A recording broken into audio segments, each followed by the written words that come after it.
హైదరాబాద్ శివార్లోని కంపలలో ఎల్లుండి నిర్వహించే టీఆర్ఎస్ ప్లీనరీకి సర్వం సిద్ధమైందని తెలంగాణ మంత్రి కేటీఆర్ అన్నారు. ఈ రోజు ఆయన మీడియాతో మాట్లాడారు. ఈ ప్లీనరీలో దాదాపు 15,000 మంది వరకు హాజరవనున్నట్లుగా ఆయన తెలిపారు.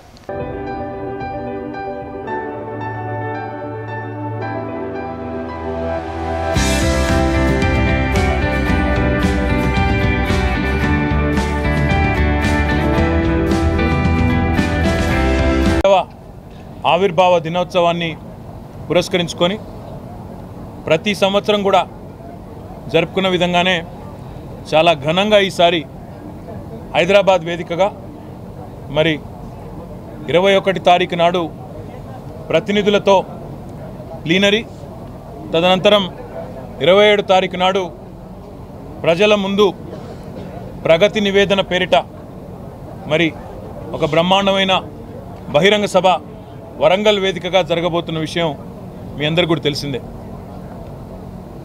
మరి తెలంగాణ రాష్ట్రం ఏర్పడ్డ తర్వాత పార్టీ అధికారంలోకి వచ్చిన తర్వాత అందులో ముఖ్యమంత్రిగా గౌరవనీయులు పెద్దలు కేసీఆర్ గారు బాధ్యతలు చేపట్టిన తర్వాత మొదటి 2 సంవత్సరాలు కూడా నిజానికి ప్లీనరీలు జరిగినప్పటికీ కార్యక్రమాలు ఎప్పటికప్పుడు ఆవిర్భావ దినోత్సవం నాడు చేసినప్పటికీ ఇంకా కూడా ఒక కొత్త రాష్ట్రంగా ఇంకా పూర్తిగా కుదురుకోని పరిస్థితి. మరి ఒక రాష్ట్రంగా కుదురుకోవడమే కాదు, ఈరోజు భారతదేశంలోనే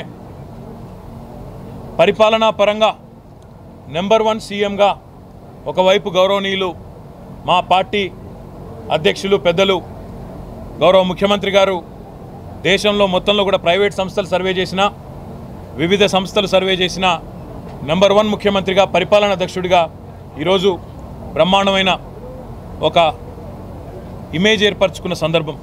మొత్తం 31 జిల్లాలకు సంబంధించి 31 జిల్లా కౌంటర్లు ఏర్పాటు చేసి ఎక్కడికక్కడ వచ్చిన ప్రతినిధులకు ఈ రకంగా ఐడి కార్డులు కూడా ప్రత్యేకంగా ఇచ్చి మరి వారందరినీ కూడా ఎలాంటి ఇబ్బంది లేకుండా, ఎందుకంటే ఒకవైపు ఎండ తీవ్రత కూడా ఉన్నది కాబట్టి ఎలాంటి ఇబ్బంది లేకుండా సత్వరమే ఈ గుర్తింపు కార్డు చూపెట్టిన వారికి వెంటనే ఆయా జిల్లాల వారీగా వారిని రిసీవ్ చేసుకొని మరి లోపలికి సభా ప్రాంగణంలోకి అనుమతించే విధంగా అన్ని రకాల సెక్యూరిటీ జాగ్రత్తలు కూడా తీసుకొని అనుమతించే విధంగా ఏర్పాట్లు చేయడం జరిగింది.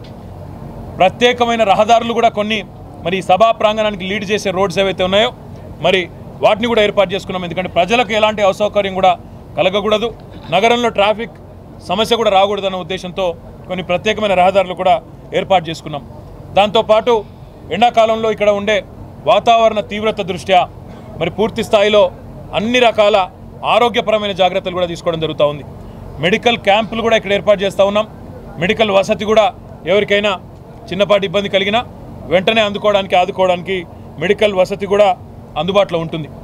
ఎండాకాలం కాబట్టి మరి మీ అందరికీ కూడా తెలుసు, అగ్ని ప్రమాదాలు కానీ ఇంకోటి కానీ జరిగే ఆస్కారం కూడా ఉంటుంది. కాబట్టి ఇలాంటి పెద్ద ప్రాంగణాలు ఉన్నప్పుడు, పెద్ద సమావేశాలు జరుగుతున్నప్పుడు, పెద్ద కార్యక్రమాలు జరుగుతున్నప్పుడు ఒక 6 ఫైర్ బ్రిగేడ్లను, ఫైర్ ఇంజన్లను కూడా మరి సన్నద్ధంగా ఉంచాలని చెప్పి కూడా మన ఫైర్ డిపార్ట్మెంట్కి విజ్ఞప్తి చేసినాం. వారు కూడా సహకరించి ఏర్పాటు చేస్తామని కూడా ముందుకు వచ్చినందుకు వారికి కూడా ధన్యవాదాలు తెలియజేస్తూ ఉన్నాం.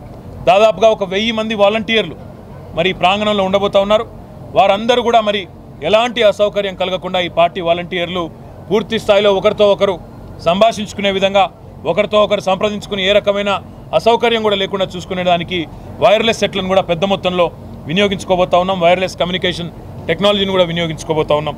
దాంతోపాటు దూరంలో ఉన్న వారికి కూడా, అంటే వివిధ పార్కింగ్ స్థలాల్లో కానీ ఎక్కడైతే సహాయకులు ఉంటారో అక్కడ కూడా LED స్క్రీన్లు ఏర్పాటు చేయడం, తద్వారా వారికి కూడా సందేశం పూర్తి స్థాయిలో సభావేదికలో చేయబోతున్న తీర్మానాలు కానీ ఇంకోటి కానీ అన్నీ కూడా వారికి చేరే విధంగా ఏర్పాట్లు చేస్తూ ఉన్నాం.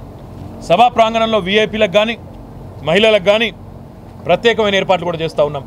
గౌరవ ప్రజాప్రతినిధులకు ప్రెస్ కోసం కూడా ప్రత్యేకమైన ఏర్పాట్లు చేయడం జరిగింది. అదే రకంగా కళాకారులకు సంబంధించి ఒక ప్రత్యేకమైన వేదిక ఏర్పాటు చేస్తూ ఉన్నాం. ఆ వేదిక నుండి మరి కళాకారులు కూడా వారు ప్రదర్శనలు ఇవ్వబోతూ ఉన్నారు. అదే రకంగా ప్రెస్కు సంబంధించి మీడియా మిత్రుల కోసం ప్రత్యేకమైన గుర్తింపు కార్డులు కూడా తయారు చేశాము. ఎవరికైనా ఇబ్బంది ఉన్నట్టయితే మీడియా కమిటీకి సంబంధించి మరి వెంటనే కర్నే ప్రభాకర్ గారికి, షంబీపూర్ రాజు గారికి సంప్రదించాలని చెప్పి కూడా నేను కోరుతా ఉన్నాను. దాంతో పాటు ప్రతినిధులకు విఐపీలకు కూడా ప్రత్యేకమైన గుర్తింపు కార్డులు ఉన్నాయి. జిల్లాల వారీగా వారికి ఇప్పటికే అంది ఉండాలి. అందని పక్షంలో మరి ఎక్కడికక్కడ నియోజకవర్గాల వారీగా వారు తమ నాయకులను తమ నాయకత్వాన్ని సంప్రదించాలని చెప్పి కూడా